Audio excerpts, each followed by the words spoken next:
This is the story of Aeroflot Flight 6502. Look at this beautifully crafted Tupolev 134A, or as I will call it, the Soviet MD-80. On this flight, we have Captain Alexander Kliuyev, First Officer Gennady Zhirnov, and Flight Engineer Kyurov Kosmatov. On this day, Flight 6502 was a scheduled flight between Koltsovo Airport in Yekaterinburg to Kyumich Airport in Samara.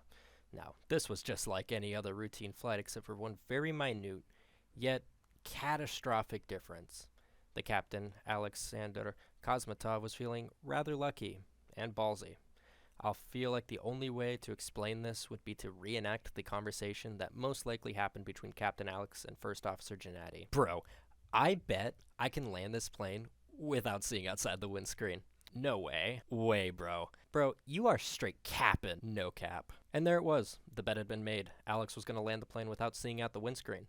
Now, you may be asking yourself, how is this possible? Pilots can't just control the weather and make the visibility 0-0, right?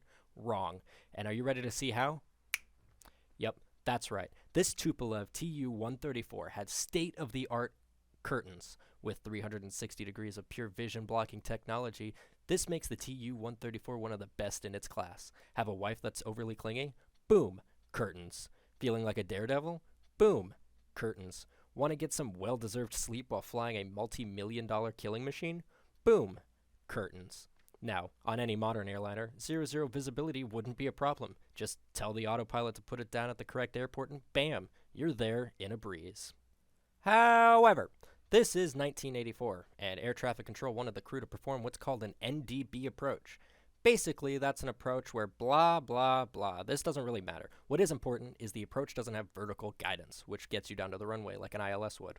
Now, any other man, and a lesser man at that, would have said, oh, the bet is off, I can't do it. Whatever, not Captain Alex. He was not going to admit that he was wrong to his first officer. So, the start of the approach begins. Captain Alex tells the flight engineer to draw the curtains. No, not like that, you idiot. Close them. Thank you. They started to descend. 2,500 feet came and went.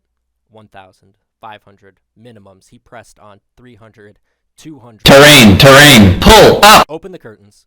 What they saw ahead of them is what no pilot wants to see. Their aircraft, still about 50 feet over the runway with maybe 300 feet of runway left to go, they slammed into the runway. They go off the end. 70 people die, including First Officer Gennady Zhirnov. Miraculously, Alex survives. After the incident, it was fairly obvious what had happened. The subsequent investigation found that it was because of Captain Alex's actions and the flight crew's inaction that caused this plane to crash. He was sentenced to 15 years in prison, but it was later reduced to just 6.